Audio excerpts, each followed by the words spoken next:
Hey, everybody, and welcome. Big aloha. I'm Natalie, and this is Life After a Cult, the channel where we expose cult nonsense, we laugh at the absurdities, and we hopefully unbrainwash ourselves in the process. Scientology is cracking, and the pressure is coming from all sides. Clearwater locals are done playing nice. Aaron Smith-Levin is calling it like it is, and even Hollywood Satan showed up to say, yeah, I'm out. So buckle up because we have one culty, chaotic, and just the right amount of unhinged show for you today, including our question of the day, which is, what do you think is the real reason Scientology is losing its grip? Community pushback, bad PR, or just straight up karma? Tell me what you think in the live chat. Welcome everybody who's here. Thank you, moderators, members, and everybody for being here this morning. And if you're on the replay, I would love it if you jumped in and answered that question as well, so I can go back and read it all. You guys come up with the greatest answers. You really do. I absolutely love it.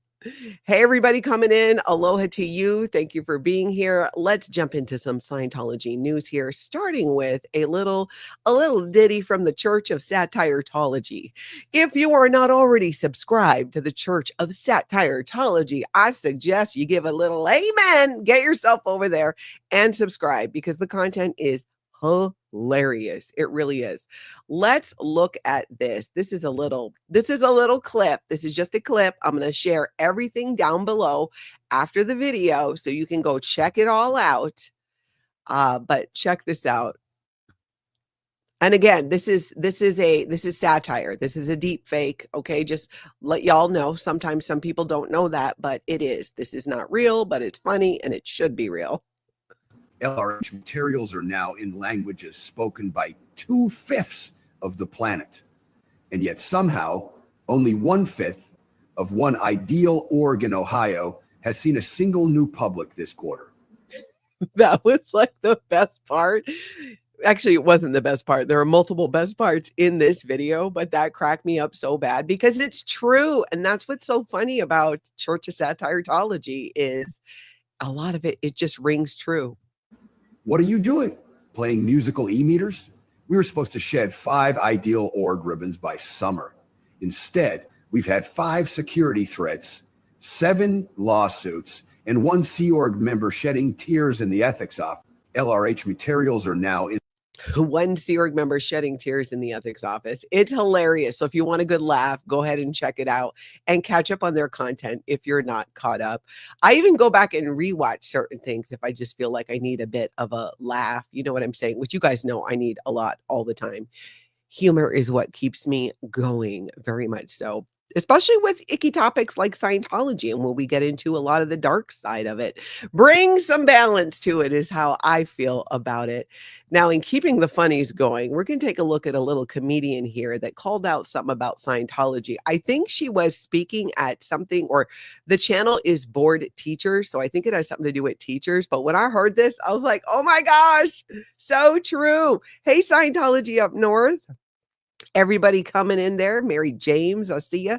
Oh, good. Sandy McKenna's here. Sandy brings the best comments. Even AI thinks this cult needs better management training. That's so true. All right, let's take a look at this one. This was hilarious. And thank you to the person who sent this. And are you guys paid like with the step system? Okay. You cannot convince me that was not grabbed out of Tom Cruise's little Scientology hands.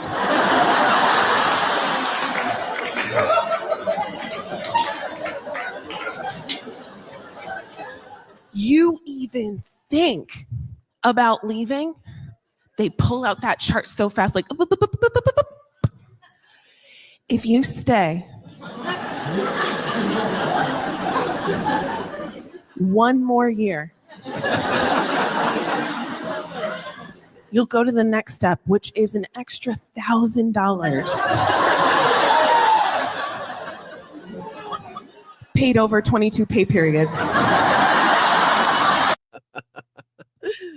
So I don't know a lot about how teachers are paid, but if it's anywhere close to Scientology, I'm so sorry. You deserve to be paid more. Throughout the years of our 5 kids, my 3, Tony's 2, I've had a lot of experience with a multitude of different schools, and I've always felt that teachers are some of the most underpaid people on the planet, considering what they do. We send our children to them. They spend so much time with our children. They educate our children, and I've always felt they are just not paid enough. So hopefully they're not following any type of Scientology pay plan. We're going to go look at now Miss Tory Magoo, 44. Tory was killing it. She had 2 amazing conversations with Scientologists outside of the blue buildings. We're going to get to that, but I really feel like before we do, because there's so much in there, we have to wake up the Office of Special Affairs. Now, I would like to thank the viewer who sent a little something for David Miscavige's trip to Hawaii and his birthday, by the way, which is today. We're going to talk about Miscavige's birthday more in a little bit, but someone got him a new little outfit. Look at that. Goes with his sunglasses. Isn't it so cute? He's still wearing his little shorts. So now I have 2 outfits for him. Now, I think he's a little bulkier than the elf on the shelf, so things fit a little tight, but you know what? That's okay. And it does get a little chilly. I mean, it does get down to 69 in Hawaii, so I'm really glad that he's got this hoodie on now that can go with his other outfit. Perfect. Arrived just in time for his birthday, so thank you so much to the person that sent that to us. In the meantime, David Miscavige, remove your sunglasses and wake up the Office of Special Affairs. Office of Special Affairs. It's Wednesday, the day before your weekend, the day before Thursday at 2, the day before you find out what your fate will be for the rest of the week. Will you be punished? Will you be on rice and beans? Who knows? Nobody knows. Everybody says so. All right. So, but more on Miscavige's birthday in a little bit. Right now, we got to talk about Tory Magoo because, oh my gosh, did she bring it? Look at this. It's actually, she had a really good conversation with 2 different Scientologists. Watch this. All right. Don't get in Scientology. Are you a Scientologist? You are? I thought you were. You look familiar. I think we spoke. I'm Tory. Kevin. Kevin. But you're staying in? You're staying in I've Scientology? been in and out for years Why do you go back? Just out of curiosity. because, well, just to give you a little background on me. I love too. Tori asked him, like, you know, what's got you staying in? She's very open about it with her communication, which I really appreciate. And Tori's very approachable, and it is her vibe, it is her energy. People feel comfortable speaking to her. And I was really surprised by a lot of what this guy said. He even talks about all the other practices, as they're called in Scientology. If you go and you practice Buddhism, that's considered another practice. If you go and you practice Christianity, that's an other practice. And he talks about some of the other practices that he got into, including Buddhism, which Tori herself studied as well. I was born in a family that was not religious and not creative. Right. And I was both. Right. So I went to whatever church my best friends were going to. Okay. So I got exposed to all the different forms of Christianity by the time I was 11. Wow. And then I studied Zen Buddhism for a year. Me too. Really? Yeah. It's still, Before I got in Scientology. I still love Buddhism. Me too. Great. Then I studied the I Ching. yeah, for a year, which actually rehabbed my ability to write poetry. Wow. That was, I mean, and I love the way they present spiritual concepts with nature imagery. That one I haven't ever read. Oh, It's really big, right?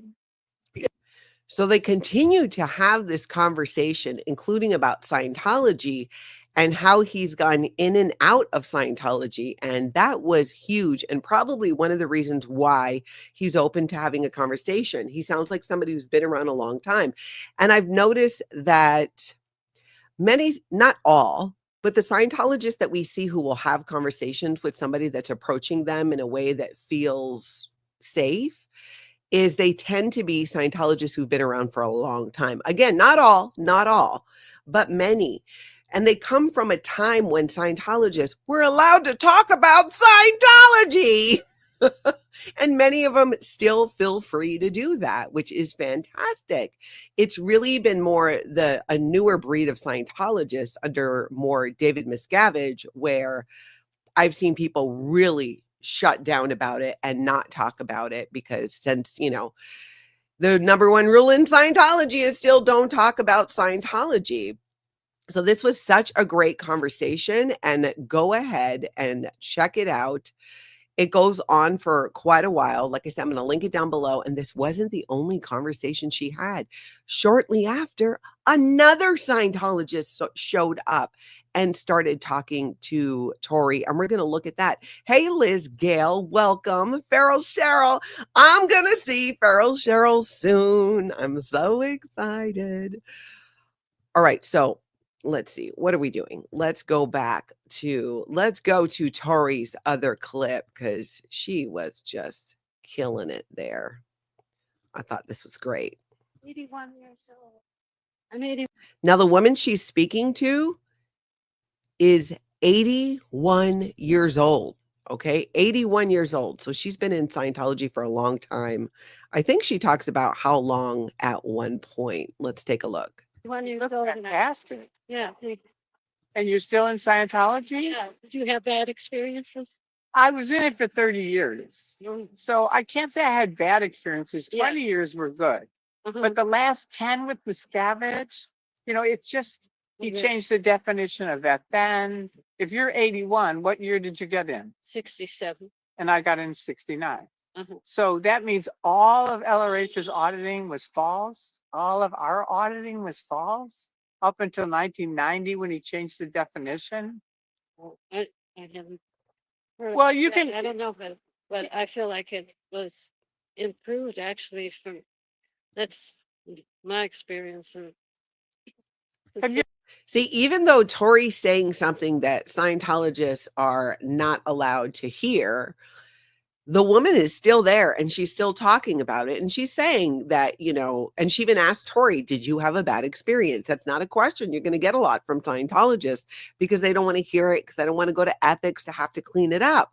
But a lot of these old school Scientologists will ask and try to have a conversation about it and actually find out more. So I was very impressed that the woman actually asked Tory about her experience, but at the same time, she shares her experience and why she's still there. are you a trained auditor? a little bit trained, not, but I just did the academy after the Golden Age of Tech too. And I never did it before, but I would sometimes. So she's saying basically that she didn't do any actual auditor training in Scientology until after the Golden Age of Tech. And the Golden Age of Tech in Scientology was when David Miscavige basically went, pump the brakes, y'all. Turns out we've been doing it wrong this whole time and nobody caught it, but I did because I am David Miscavige. But here's what I'm going to do for you. I'm going to repackage everything you've already paid for and I'm going to have you pay for it again. Yeah. And we're not going to stop there, people. We are actually going to resell you the courses in auditing you paid for that we told you finished and have you pay full price for it again so you can do it again. And why? Because we just don't have any more new Scientologists coming in and we are just losing them so fast that we have to take the Scientologists we do have and make them do double duty on our bridge to total freedom because it is the bridge to total bankruptcy and we can't do that unless we make you pay over and over again for stuff you've already paid for and did. How so many Scientologists are okay with this boggles my mind. And I know because when I was in Scientology and this was going on, many Scientologists disagreed with it. Many of them just shut up about it because they were going to get in huge trouble if they said anything when this first started. The very first Golden Age of Tech was like in 1996, I believe. Okay, so let's watch this. Help if I was on other little courses, and I sometimes would help in the practical course-room. And it was taking people so long to like on the pro media course and stuff like that. And the solo is part one. One time it was 1 and 2 together. but it takes people so long, and now everything is just my understanding. All the stuff that was in the LRH was taken out, and now it's just much easier because all the negative, all the stuff that wasn't LRA, and there was so much. So she basically believes what David Miscavige said, that, hey, we took out all the stuff that wasn't L. Ron Hubbard from Scientology. Now it is pure, complete L. Ron Hubbard. And there are many Scientologists that did choose to believe that. When it first happened, the first round of Golden Age attack, even for me, I was like, oh, I guess that kind of makes sense. And what they did is said that there were bad apples, and that they were the ones altering L. Ron Hubbard's technology, but they've been gotten rid of. And now it is actual L. Ron Hubbard. And we know it's not, because they're saying there's operating Satan level 9 and 10. And we know that it does not exist. So lie, lie, lie. But Tory did a fantastic job. Both conversations went on for quite a bit. Again, I'm going to link them down below. You really should go check it out. In the meantime, we're going to pop over to the Hollywood Testing Center and look at a clip from Jessica Palmadessa making the magic happen out there. Let's take a look. Notice the Scientology building in Hollywood had their doors back open. He's gonna spot me. Look, once this guy spots me, hold on. Normally, they would have spotted me by now and shut down. Do you see how there is a woman walking slowly in front of the Hollywood Testing Center, and the Scientologist in the blue shirt, which is this dude we've seen out there multiple times? I don't know if he's Sea Org. I don't know if he's staff. I don't know if he's a Scientologist who got in humongous trouble. I have no idea, but he does seem to be there often, acting a fool, because watch what happens. On the whole building, but the guy in the blue shirt, you can tell he's like, I'll be right back. I see one. I'm going to go after her. She is separated from the herd. I'm going to get her in to watch a film. Had his eye on his next victim. So, of course, I had to go across the street and do my good deed for the day. And Jessica Palmadessa saves the day and save this woman from a billion-year contract. As I went to go save the woman, Shannon spotted me. As you can see right here, she look how fast she moves. It's like they got to be doing like speed drills to practice this lockdown that happens when somebody shows up with a phone. Ran inside. The other, and he's jogging, like actually running back to get inside the building. What are they running from? Office of Special Affairs, help me out here. Help me understand what's happening, because I keep saying this. I feel like a broken record. But when you're in the middle of recruiting someone and you take off running, that's a story that person's going to share. Creepy dude came out from Scientology and he was asking me to do a personality test. Next thing I knew, he was running back into the building and they shut the doors, because that's not weird at all. Office of Special Affairs. On one hand, I feel like, should I even be calling this out? Because I'm here for it. I love this. Keep doing it. Because this is you showing the rest of the world that you are basically a family destroying human trafficking cult scared of people with cell phones. This is happening again and again. I guess on the positive side, I guess I don't want to be so negative. The silver lining is he's getting his steps in. He's getting a little bit of jogging and running, which is good for heart health. I don't run. If I'm running, zombies, people are after me. Like, you better start running. Absolutely. And he goes just running and hightailing it back in as if the zombie apocalypse just broke out. He ran so fast, you think that David Miscavige himself was heading that way with his little tyrant fists in the air, out for revenge to find the suppressive person. the recruiter was paged inside by his beeper. The beeper's going on. The beeping. I just can't with the beeping. Even this dude walking by is wondering, what's going on? What is the beeping? Why is that man running? Oh, it's Scientology. It makes sense now. I've learned about this on the internet. Oh my God. They're all looking. They're all looking. What's the beeping? Where's he running? They locked it all up. He completely abandoned the woman he was trying to recruit and just ran away. Notice. Yeah, like that's not weird at all. I gotta say though, hey Jensel, I gotta say, I'm here for it. I'm absolutely here for it. Scientology Up North says, have they calculated the cost benefit analysis for this operation? I think not. I think you're right. Hey, Jamie Castro, good to see you. Glad you're here. Did I say hi to Dusty? Dusty, good to see you. All right, now let's take a look at something else that was happening outside the testing center, because how bad is it when even Satan doesn't want you? And I don't mean Satan, we're talking Satan. You got to see this. This is from Scientology Audit, Streets LA, asking Hollywood Satan, is Scientology a sin? Let's see what he thinks. Got any sins? Plenty. Okay. What do you think about this place right here? Scientology. Yeah. Are they going? Are they gonna? Is that a sin? Ew.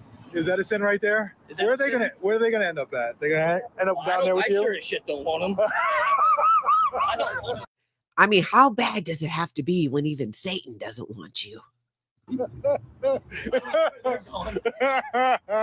And can we just stop for a second and talk about how infectious Streets LA's laugh is? It's one of my favorites, probably his and Aaron's, just that laugh. It was so great. It's right, Northern Girl? This was so funny, if only to hear William's laugh. I agree. I love it. I don't know. They're gonna get rejected from downstairs. They kind of freak me out a little bit, to be honest. I don't want these guys. No. You got any sins? Plenty. I don't want these guys. I don't blame them one bit. What how funny is that? I just cannot get enough. And seriously, yeah, I agree, Feral Cheryl. Best short ever. When even Satan doesn't want you. Not today, Satan. Hey, Marilyn. I've been lurking. Damn, this is hilarious. Isn't it? I know. I just like died. I watched it multiple times and just cracked myself up. All right, let's go over to Denmark now. We're going to look at a clip from Scientology Up North where she asked a really good question of L. Ron Hubcult, who's also here on YouTube. He is a former Sea Org member. And let's take a look at what happened here. I thought this was great. And then I'm going to link it down below, and you should check out her whole video as well. Why it's not so easy to leave. So she asked him, why is it not so easy to leave Scientology? Came to Denmark because of Scientology. I came to another country and I knew only Scientologists around. So I was in this ecosystem, you know, the Scientology ecosystem. And for me, it was even harder to leave because I didn't want to go back where I came from. And, you know, to set up a life in another country from zero, from scratch, it's hard. That right there is exactly why we need foundations like the SPTV Foundation to help people when they've left the Sea Org. I've said this multiple times. If there was such a foundation, I do not doubt that I would have left Scientology earlier. I might even have left after I left the Sea Org, before I became a Scientology public, if such a thing existed. But what he's saying is true. Many in the Sea organization don't have a bank account, don't have a driver's license, don't have a cell phone, don't have any money put away whatsoever. Some of them have been there for decades and have not been engaging with the outside world, which is why many of them need help when they leave. And sometimes even years after they leave, because it can take time for somebody to decompress enough to realize that, you know, I think it's time for me to start facing what happened and processing it and being able to actually heal. Christy Lynn Wilson. You get the little aloha button. Thank you for your super chat. So this is the new definition of confront and shatter. Panic and flee.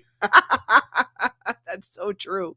For the Hollywood Testing Center and Scientologists, I think you're right. Panic and flee pretty much is what they're doing. Leisurely walk up to the door. Why you gotta run? That looks so crazy. Anyways, back to this clip here. And if you want to leave, you know, you cannot really leave Scientology. They will punish you on different ways. And they will just cut the ties with you immediately if you try to leave or you just leave. Like totally, they will cut you off with everything, with all the job, what you have, all the friends, friendships, everything, all the connections. You explain why it's not so easy to leave. Disconnection tends to be the next issue, like he just brought up. When you have your entire family or all the only people you know are in the Sea organization or in Scientology, it makes it hard to leave because you have no support outside of that. which is why, again, I'm glad there's two foundations that exist to be able to help people who've left Scientology. It's very needed. Like I said, I can't say it enough. I probably would have left sooner if those resources were available. So that tells me that there's many who would probably feel the same. Hey, Haggis Basher. Glad you're here. Now, okay, now we got to go talk about, we get to talk about David Miscavige and his 65th birthday now. So Tony Ortega over at the Underground Bunker did this fantastic article about David Miscavige and how it's his 65th birthday. Look at him looking just like so happy, not happy right there. All right, so let's see here. I think I'll leave you on this picture here, and then I'm going to give you my thoughts on this. Can I make this look any better for you? I think we're good.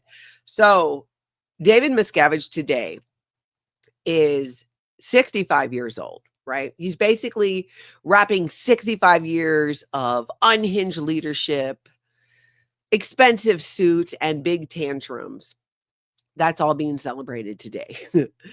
David Miscavige just hit retirement age, but don't worry, he's nowhere near retiring his control freak tendencies. I don't think that he's going to at all.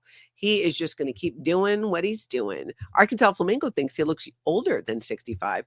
Scientology up north says 65 years and 65 shots of Botox. Not to throw shade at Botox, to throw shade at David Miscavige.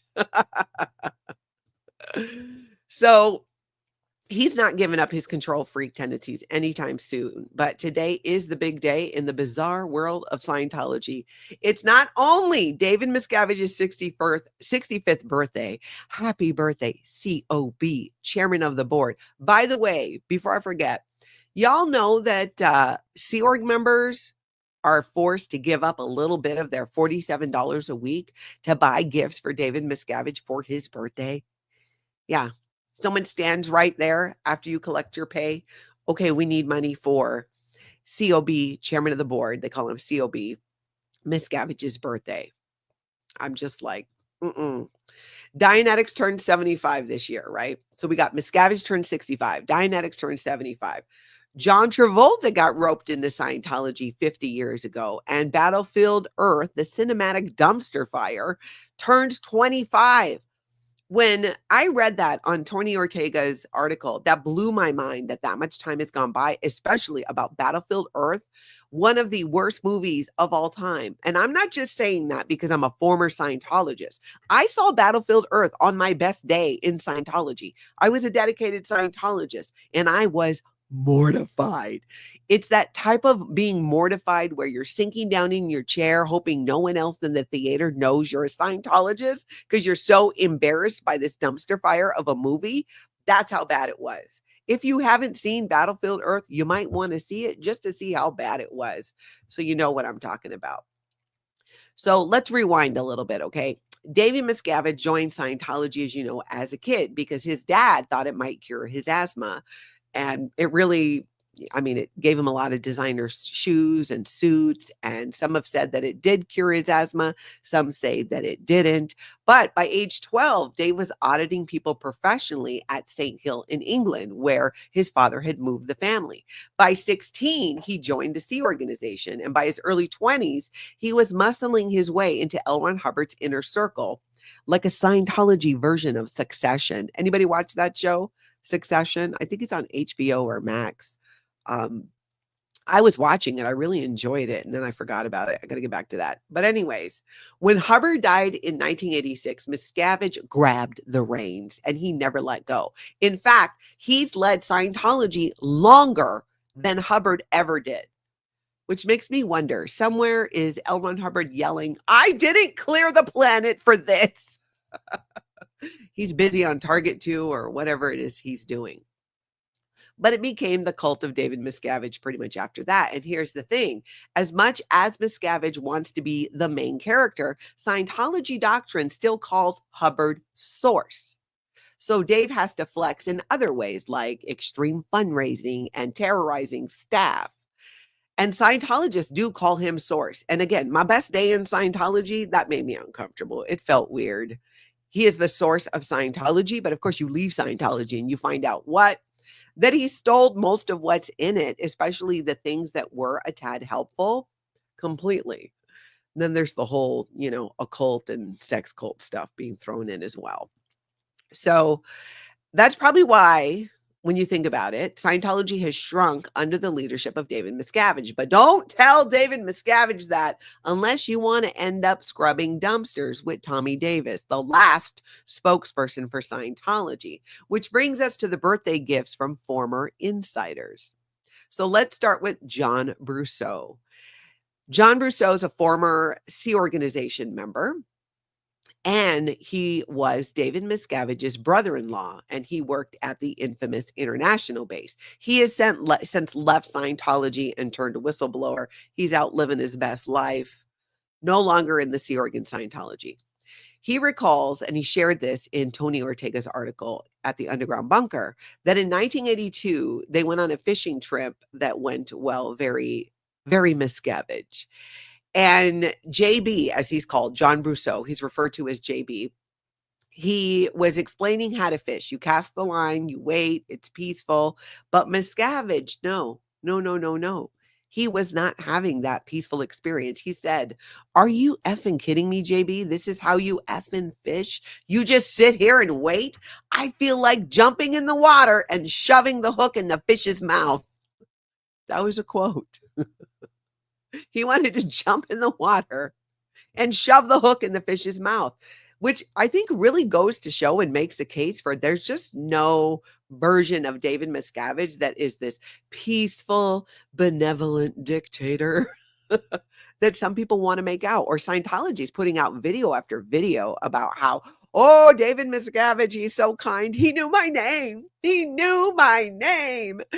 I'm going to look the other way when I hear the stories from multiple people about how he physically abuses his staff because he knew my name. They're being snowed, completely snowed. So the fishing didn't go quite so well, right? And David Miscavige showed up as himself, which is somebody who seems pretty violent. And the story perfectly captures Miscavige's worldview. If it doesn't move fast enough, force it. And we see that in Scientology over and over again. I felt that as a Scientologist, and especially as a Sea Organization member. If something's not going fast enough for our seniors or Miscavige, then you have to somehow force it. And that's just not how things go. Anybody who fishes, no, like it's a peaceful endeavor, right? And you fish and you contemplate life and you try different things, and right? But no, he turned it into this, of course, something not enjoyable. So also in the article, it talked about Brendan Ty, who again is a former Sea Org member. He shared some fresh tea at Mike Rinder's memorial, which just happened. And in 2007, Tommy Davis, again, the last spokesperson for Scientology after Mike Rinder, he got in trouble with David Miscavige and he was booted off post. So he was kicked off his post. David Miscavige punched him in the shoulder and then said, "You'll be okay." And Tommy later admitted it actually hurt, but I deserved it. And that is classic cult logic. Physical assault equals personal growth. And I hate to have to even say the truth about that, which is that is the attitude taken by many who've been assaulted by Miscavige and others in the Sea Organization. My own daughter, Shelby, who is training in Clearwater in Florida to be a staff member for Scientology. When I first got her back and we started her unbrainwashing from Scientology, she believed that being punished by having to clean bathrooms, stay up all night, rice and beans, all those things, she deserved because she didn't meet her quotas. So of course she deserved that. And of course, in time, I got her to see that, no, you didn't. That's a human rights violation. Nobody has the right to put their hands on you. Nobody has a right to deprive you of food or deprive you of sleep. Those are basic human rights there. And this is something that happens all the time in Scientology. So then there was another story they shared that in 2005 at Ruth Eckerd Hall, which is in Clearwater where they go for the Scientology events, Miscavige messed up his lines and he demanded reshoots for over an hour. But here's the thing.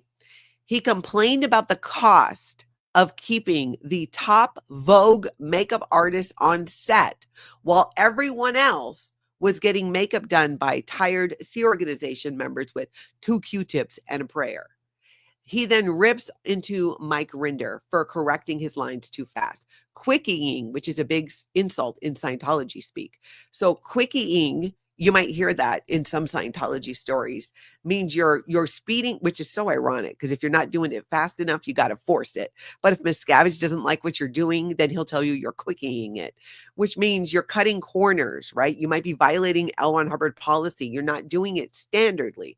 So you see the contradiction here that occurs and why Scientologists have to do so many mental gymnastics to just get through the day. It's because of things like this. You're not doing it fast enough. Force it. You're doing it too fast. You're quickying it. I mean, it just makes your head spin. Hey, Abraham, welcome. Really made my head spin off him. So then just to keep the weird rolling, he turns to the makeup artist, holds her hand like a pope in a fever dream, and says, God bless you. Miscavige to the makeup artist. No Scientologist ever says that unless you sneeze. And even then, you might get assigned to the Rehabilitation Project Force in the Sea Organization. But that, I had not heard that tea before. And I can't believe that it doesn't even make sense. But per this article, that is what happened. And I believe it because what he does is he turns on the charm. He's a charismatic cult leader. To be a cult leader, you have to be charismatic. To be a cult, you have to have a charismatic cult leader. And David Miscavige, no doubt, picked up a lot from L. Ron Hubbard and maybe even some other cult leaders. And he will try to connect with certain people to give this front of he is just this kind and understanding man. And again, Scientology is being so extra right now, putting out video after video of people being like, David Miscavige is amazing. He knew my name. All right. So finally, and I think this might be my favorite part. JB, John Brousseau, says the only accurate portrayal of Miscavige he's ever seen was Ben Stiller as White Goodman in the movie Dodgeball. Do y'all remember that? Did you guys who put a 1 in the chat if you saw Dodgeball? I've seen it like 3-4 times. Tony's boys and I used to watch it all the time. If you can dodge a wrench, you can dodge a ball. I still think that movie's funny today. So that character, White Goodman, had a line in there that was, nobody makes me bleed my own blood. That's David Miscavige. So if you watch Dodgeball, and if you haven't, put Dodgeball on your list of movies to watch. Watch the White Goodman character. And JB, who's someone who not only was a Sea Org member working directly with Miscavige, he was in the Miscavige family. He was his brother-in-law. And he's saying that, yeah, that would be an accurate description. It is so worth seeing. So I guess, I don't know, at the end of the day, happy birthday, David Miscavige. 65 years of rage, repression, and tiny man syndrome has all led to this day. And may your day be filled with overcooked birthday salmon, forced enthusiasm, and a Sea Org member trying desperately to find your good side for photos, because we're pretty sure that's what's going to happen. And if any of you have an anecdotal story with Miscavige, drop it in the chat or drop it in the comments if you are on the replay. Today would be the day to share that because, again, it is his birthday. And no, we're not doing a happy birthday song for him because he's a cult leader and we're not going to waste that on him. That's for our people. That's for our people. We don't celebrate that. All right. Now we need to talk about Clearwater because a lot of stuff has happened, you guys. A lot of stuff has happened.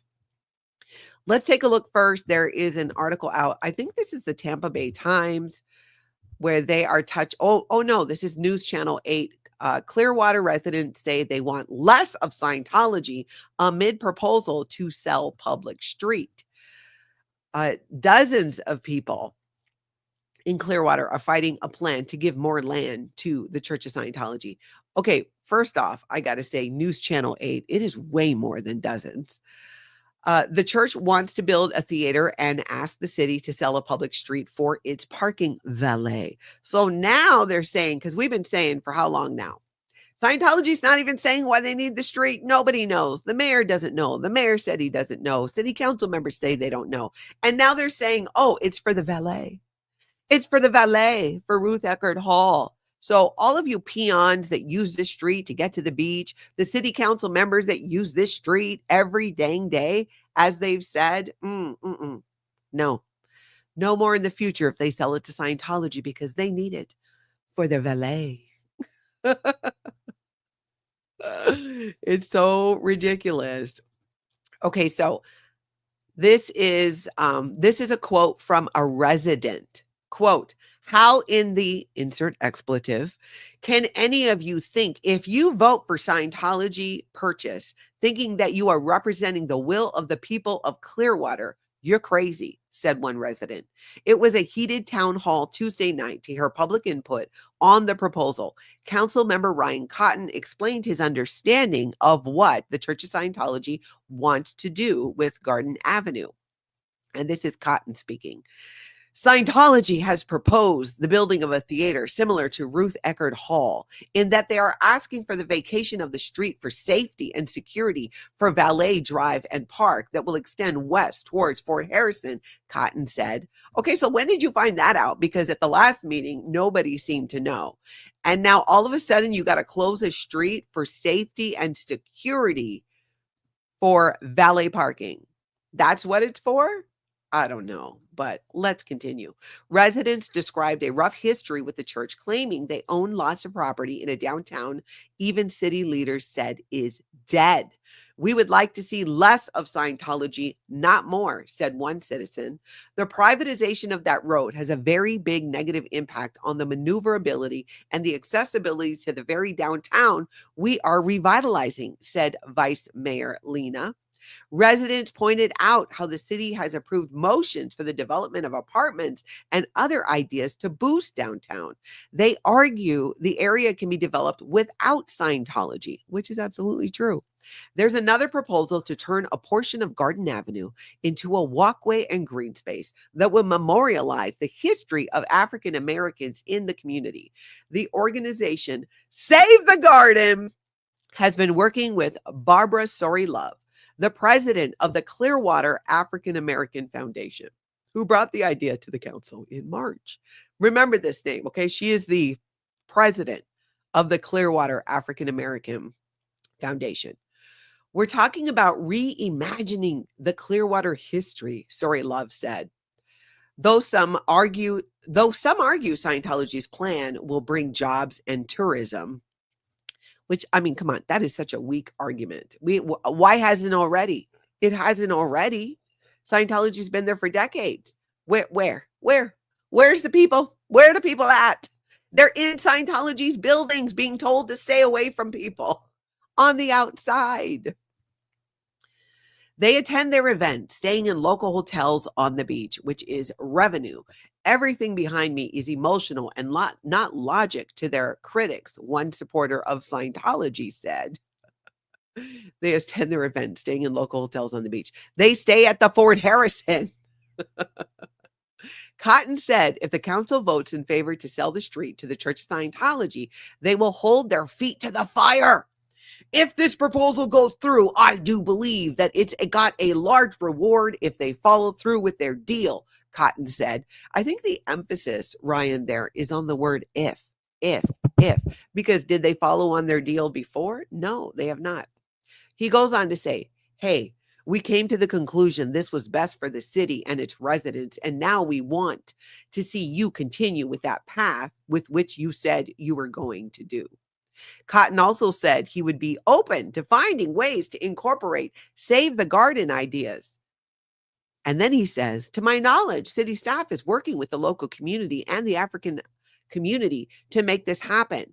When we can fight the right place for the right thing, I think we do it. But I listen to that community. So here Ryan Cotton is claiming that he's listening to the African American community. You know what I'm saying? Not just the outside people that might have this plan. So now Ryan Cotton is referring to Save the Garden as outside people who have a plan, but he is listening to the African American community who live elsewhere, as he kind of puts it. But remember, Barbara Sorry-Love is what again? She heads up a foundation that does exactly that. And she's the one there pushing the project. So is Ryan Cotton saying that Barbara Sorry-Love is an outsider from the African American community when she's literally the president of a foundation working to preserve that heritage? It's crazy. Northern Girl, Cotton has no knowledge. That's been proven. Yeah, it really has. Mayor Bruce Rector said Garden Avenue is an important street to keep open for the future success of downtown. I don't think there's any reason to close the street. That's my position on it, Rector said. We're trying to develop our downtown. We don't know how important that street will be in 5, 10 years from now if we are successful in developing downtown. News Channel 8 reached out to the Church of Scientology, but did not hear back in time for this story to run. The council is set to vote on the proposal on May 15th. So, crazy making. It is absolutely crazy making. What Florence is saying, Cotton is a Scientologist.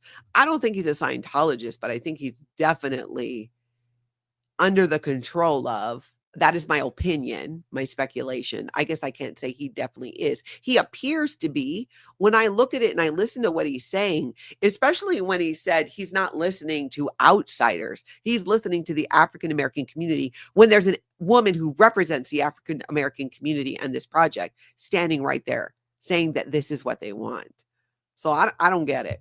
I don't get it. So at this town hall, multiple people spoke, and we're going to look at a few clips. But first, I want to share with you, I did an interview with Brooks Gibbs.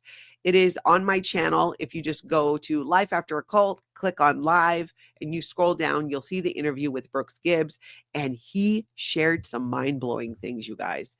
I'm going to pull this up. We're going to look at a clip from this, and then we're going to look at a couple things from the town hall meeting, which was kind of wild. They're going to sell the street to the Church of Scientology for $1.375 million. Or they're going to sell it to Save the Garden for $1.5 million. We're offering more. Like I said, Did you hear that? Save the Garden is offering more for this property. 1.375 from Scientology, 1.5 million from Save the Garden. Cut the timeline in half. We're actually going to finish our project in half the time that Scientology. Everything we are doing is showing that our proposal is better. But the third option is to not vacate at all. And that's honestly where everything's headed right now. And this is a very frustrating situation because if the city council, 3 of the 5, agree to not vacate the street at all, it means that they're going to hold on to this street in hopes that they might use it as a bargaining chip later, along with the CMA property and other properties that Scientology wants, in exchange to force the Church of Scientology to activate downtown. It's that bargaining third stage of grief that someone needs to rescue them from. Enough bargaining. No.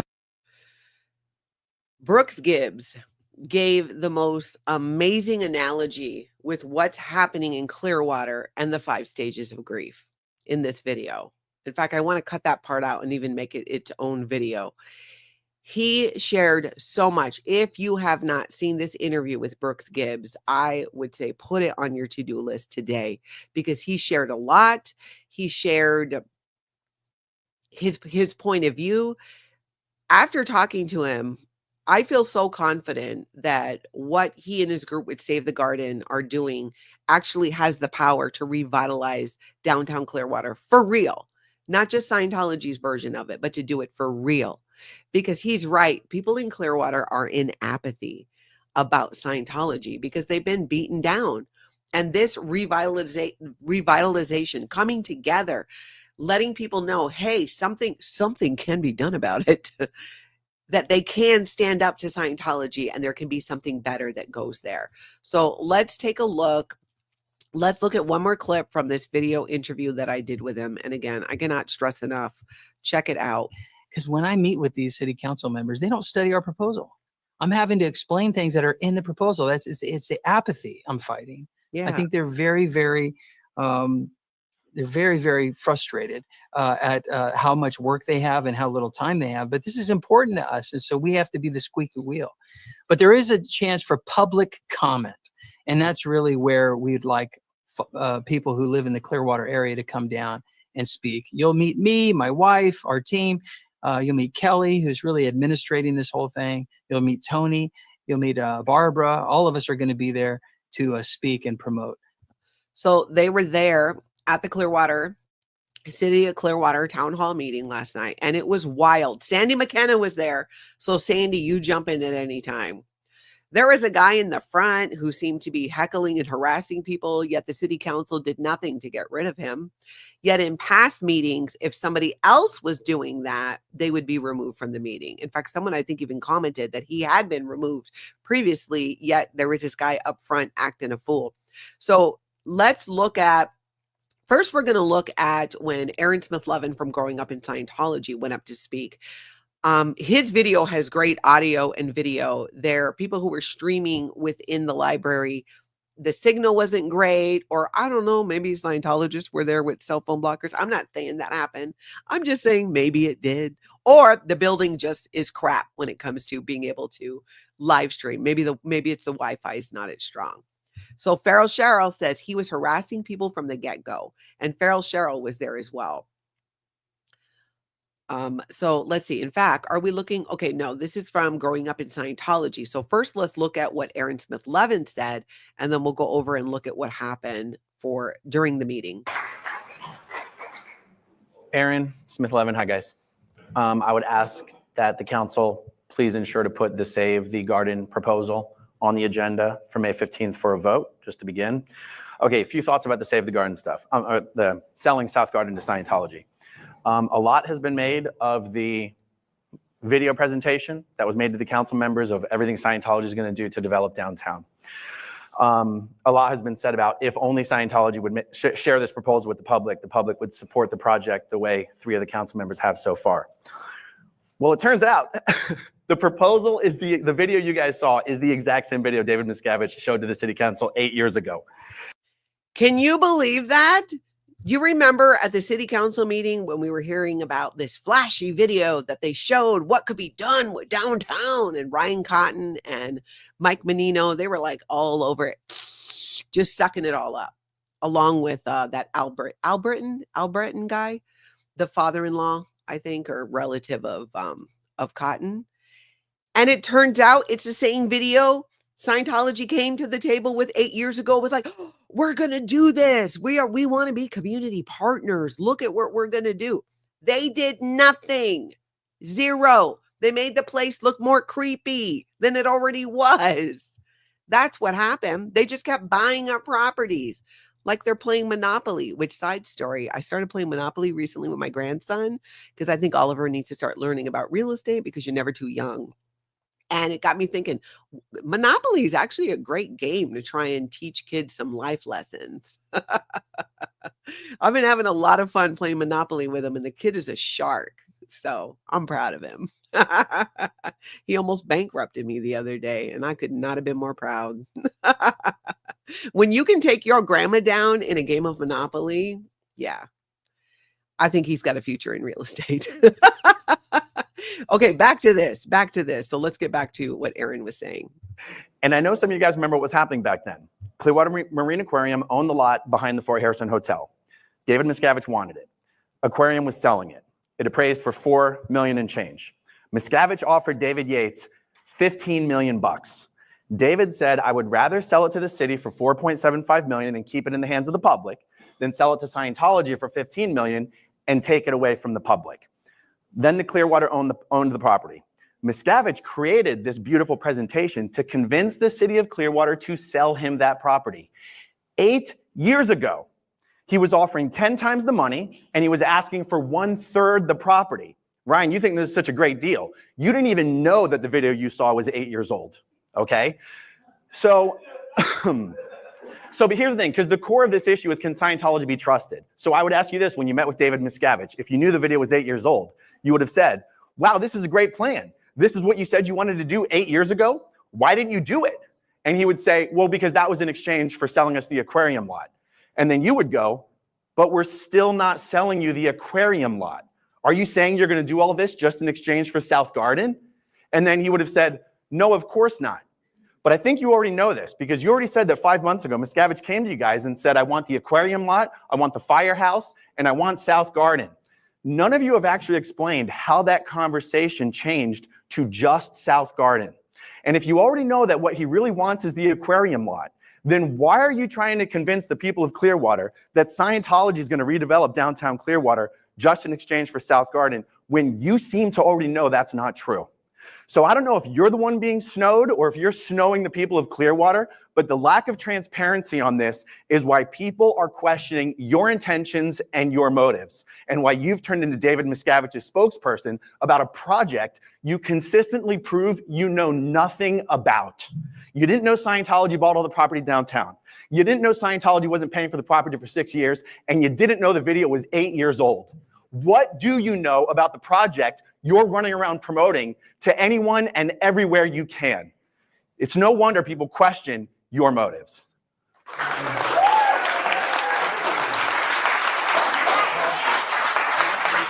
And you can see it was a full house there. There were so many people there in Clearwater. And I think that was another mic drop moment.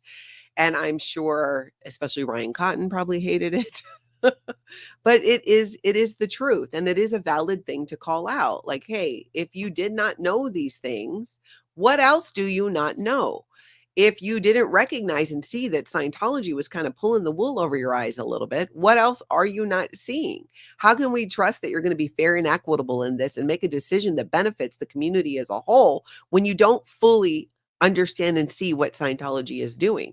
And this video, all these things were put out by Scientology themselves. It's not like somebody else did it. I mean, they're the one I feel like Scientology is the one showing people the truth.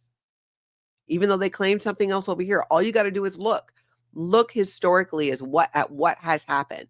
What have they done? Right? Isn't it? What is that one saying? The best way to predict the future or predict somebody is look at the past. Like, what happened? What did they do? They did not follow through on these things.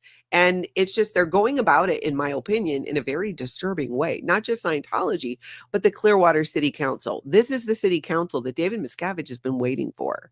He has been sitting back till there would be a city council that he thought that he could control or he could snow.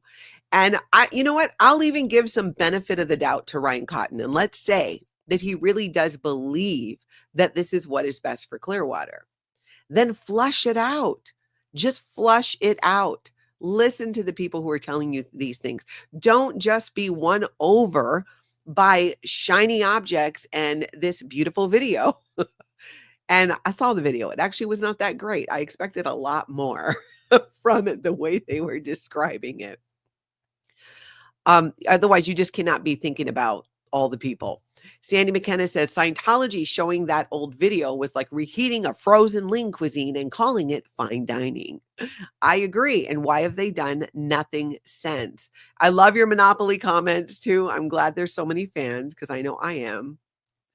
Abraham says, Ryan thinks he represents a community here in Miami. Has he looked around the neighborhood?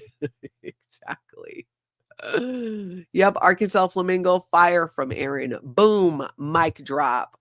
Haggis Basher says, oh, wow. Dusty says, Aaron is speaking for we the people. Yeah, truly. Doesn't matter to you, not to me. When I watched this, I got up, cheered, and clapped. It's the truth, and the truth resonates with people because the citizens of Clearwater know this to be true. There's one woman who got up, who's a Clearwater resident, and talked about how this is her first home that she bought in Clearwater. And she has now seen 2 other neighbors come and go, or the second one want to go, once they started to have families and children, because it wasn't what they thought it was. It wasn't the walkable community where you can go to shops and visit that they thought it was when they bought their property. That's heartbreaking.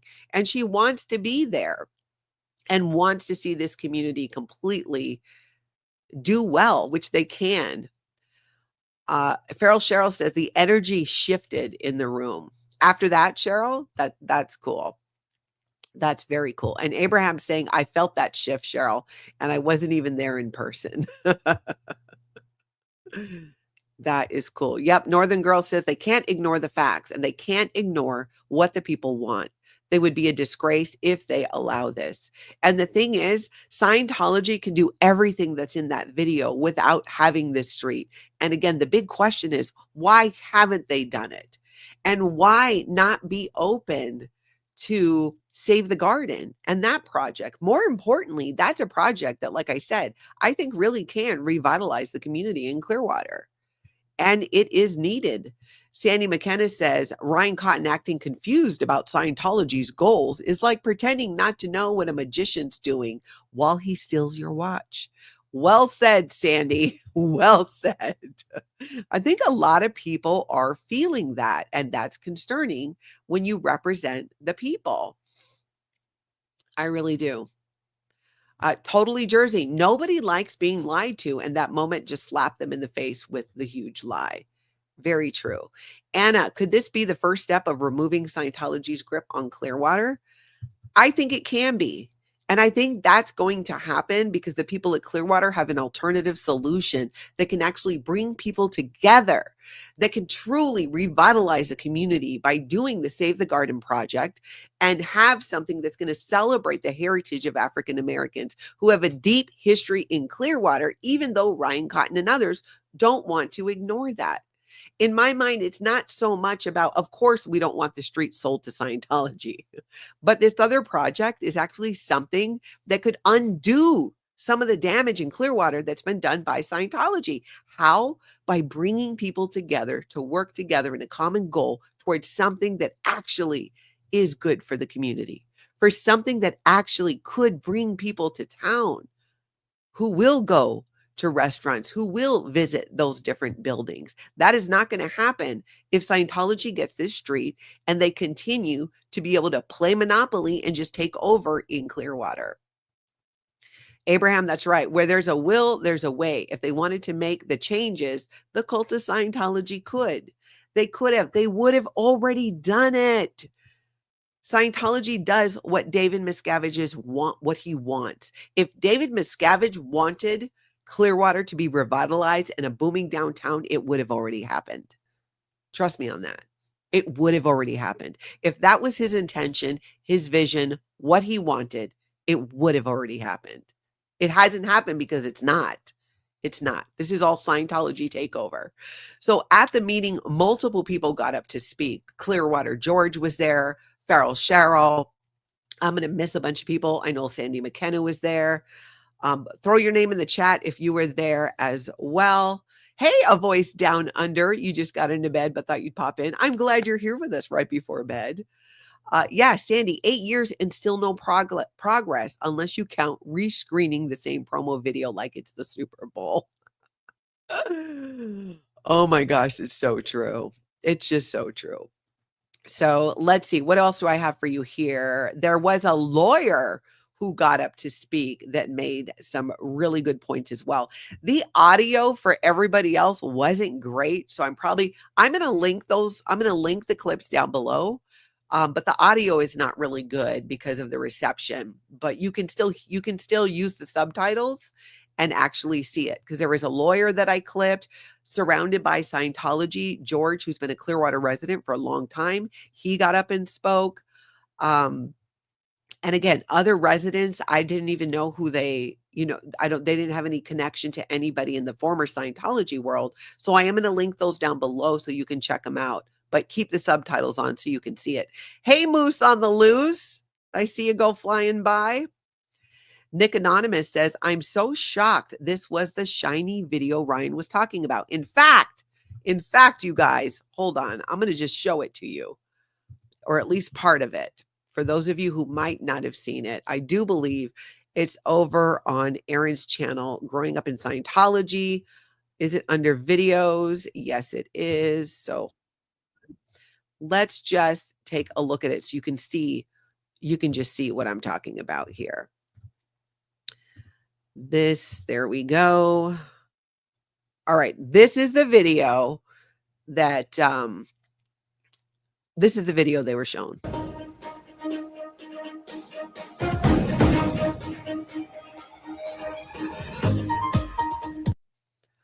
So church plan to complete the Oak Cove Hotel retreat. So that's a Scientology hotel. So that's Scientology doing Scientology. Future L. Ron Hubbard Hall. So this is Garden Avenue right here in the front there. Wait a minute. Hold on here. Let me clean a few things up so I can just go back and forth easily. All right.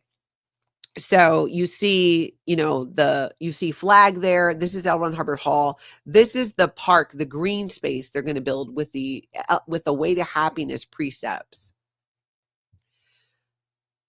So you can see where they have their valet there. And this is what they're saying the hall is going to look like. This is where the people will be to watch David Miscavige do all those standing ovations. And looks like they're going to open it up for other meetings and events that they have there. Cleveland Street redevelopment. So this is the promise from 8 years ago. Downtown designed by world-class design firm and development team. But here we are 8 years later and nothing has happened. They talked about facade improvements. This is a 400 block. They talked about a new design. And and that's fantastic. Like, who wouldn't want that? But if this was their intention, why haven't you done it in 8 years? Because it's not. It is not. And I think that's pretty obvious. So this is the existing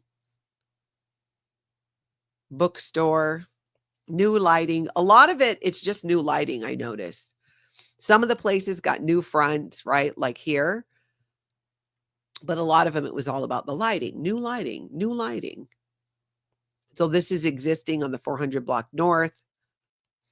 So you can see, like, I get where it's like, yeah, this would be great, except for the fact that they've not done it at all. And they could have. So why have you not, if this is your intention? You can see the shop. So this is the new design for the 400 block north. Which it's pretty, it's nice, but you haven't done it. And some of these where it shows existing might even not even look like that anymore because, again, this was years ago. And this is what was used along with a one-on-one meeting with David Miscavige to convince certain people on the Clearwater City Council that, like, this would be a great idea and to do this. I want to bring one more thing to your attention, especially if you are a resident of Clearwater. This is kind of a cool thing going on. You can do the Clearwater Citizens Academy program. You have to apply by May 15th. But if I were in Clearwater and I was a resident, I think I might do this because you have an opportunity so the Clearwater Citizens Academy is a hands-on program designed for residents eager to make a positive impact on their community. The interactive experience offers a behind-the-scenes look at the operations of Clearwater City government, including engaging with elected officials, department directors, and other city staff. And it sounds like it fills up. I'm going to link it down below because anyone who lives in Clearwater that might want to go ahead and do that to kind of have more of a relationship with the city and the staff and the police department, I say, go ahead and do it. Get involved. This is what Scientology does to try and safe point themselves. I think one of the best things people can do in their community, this is my opinion, is do something to get to know your people on your local city council. Because it may seem like, I think a lot of people don't pay enough attention to like that really ultra local politics and city leadership, and that your city council, your local city government is who's going to create the most change that you might be for or against. So you're better served knowing who they are, knowing what they're working on. And in most communities, you can just go to their website. You can see every city council meeting. You can look at everything. You can learn. So I recommend you get involved in your local city government, at least become aware of it. Because you know what else happens? Scientology is going around to small communities trying to get the anniversary of Dianetics Day, L. Ron Hubbard Day, and all of the things. And we got to keep an eye on that. We do. Constance June says the city academy sounds like something volunteer services would use to save point. Yeah, I agree. I think they would. Sandy says, I wonder how many Scientologists have participated in the Clearwater Citizens Academy. I wouldn't be surprised if some didn't do it because this is how they get their ins, is doing things like this, getting involved. And that's why I think as citizens of any community, we need to be involved as well. So we can keep an eye out and make sure Scientology is not coming into your city, your schools, and trying to come in with their front groups, be it the Truth About Drugs or the Citizens Commission on Human Rights or the Way to Happiness, which are all recruitment tools for Scientology. And ways at Scientology. Scientology is the biggest clout goblin on the internet. We've seen it with the volunteer ministers trying to show up in cameras all the time. I'm laughing at some of your comments. Okay, I want to see what some of you, how you guys answered, because it's very applicable to today. What do you think is the real reason Scientology is losing its grip? Community pushback, bad PR, or straight up karma? And SB says religion in general is in a decline, but I believe Scientology is losing thanks to the internet. Thank you to all those who left and are trying to help those still in the protest too. I agree. Arkansas Flamingo says a combination of former members speaking out on multiple platforms, South Park, and the information on the internet. I agree. South Park was absolutely huge, and the amount of people speaking out on the internet is huge. Survivor stories and elevating those voices is one of the best ways to prevent people from getting into cults, because it raises awareness. And that's something I learned from multiple cult experts. Sandy says between the documentaries, lawsuits, and ex-members spilling tea like it's auditing day, the PR's got nothing left to polish. That is so true. That is really true. Julia says they're losing ground because people seeing things on the internet about the abuses of Scientology. The community is standing up for what is right. I agree.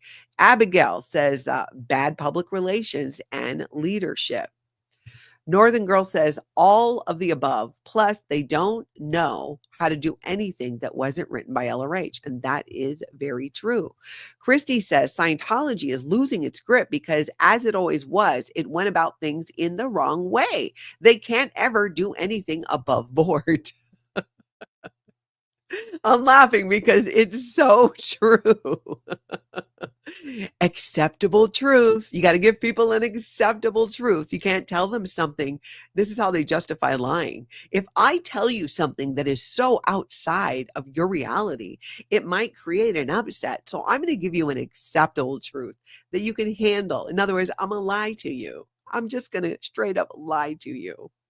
Always Tuck and Roll says a little information goes a long way. I agree. Cats, Bats, and Flowers. It's an inability, unwillingness to change. Belief in the cult of Scientology can circumvent modern technology. True.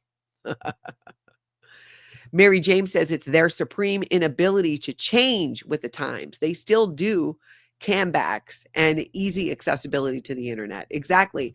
They think still that, oh, people are live streaming and protesting Scientology. I'm going to go out there with a phone and I'm going to video you. Nobody cares. If you're live streaming, chances are your face is already on the internet. It's not how it was before Scientology. It's just not. But they still operate that way. Ooh, I'm taking your picture. They use like their phones and cameras like it's a weapon. It's kind of funny. Squirrel SPTV says it's David Miscavige's insanity. You know what, Squirrel SPTV? That really does sum it up. It really does. Great Gig in the Sky feels though it's more of a combo platter. Decades of empty promises, downtown is empty, and a gullible city council. Clearwater's done playing. They've seen the grift, and karma's just the cherry on top. I agree. I agree. Oh, thank you, Cheryl. You sent the little baby shark outfit. Oh, I threw him, or I'd show him again. I appreciate that. Just in time for his birthday. And he's going to be wearing that in Hawaii when it gets chilly. Magnus says it's the internet, information availability, and how easy it is to share experiences. Very, very true. Lily says bad PR, live streams, unedited BS being shown to the world to view in real time, like Real Housewives of Scientology. That's so true. What a fantastic t-shirt idea. On the front, Scientology 1980s, confront and shatter. Scientology 2020s, panic and flee. Sandy says Miscavige's makeup routine takes longer than most people's entire bridge to OT. Constance June says Scientology is stuck in the 70s with its policies. I agree. I agree. Does it matter to you? Not to me. I think last night was mic drop after mic drop. It was fabulous. And that is very true. I agree. Haggis Basher says, Natalie, I noticed a giant empty parking lot next to that street they own in Dusty's video last week where they are not using that. Yeah, exactly. It's like you need valet parking. You need parking. Now, I could see where they're doing their events, but even then, they can't fill Ruth Eckerd Hall, which I think is like 2,800 people or so that it seats, and they can't fill that. Julie O'Connell says, Cotton has no knowledge about Scientology. He didn't even know that Scientology has 200 buildings. True. And he didn't even know that Scientology wasn't going to pay for 6 years. He didn't know that either.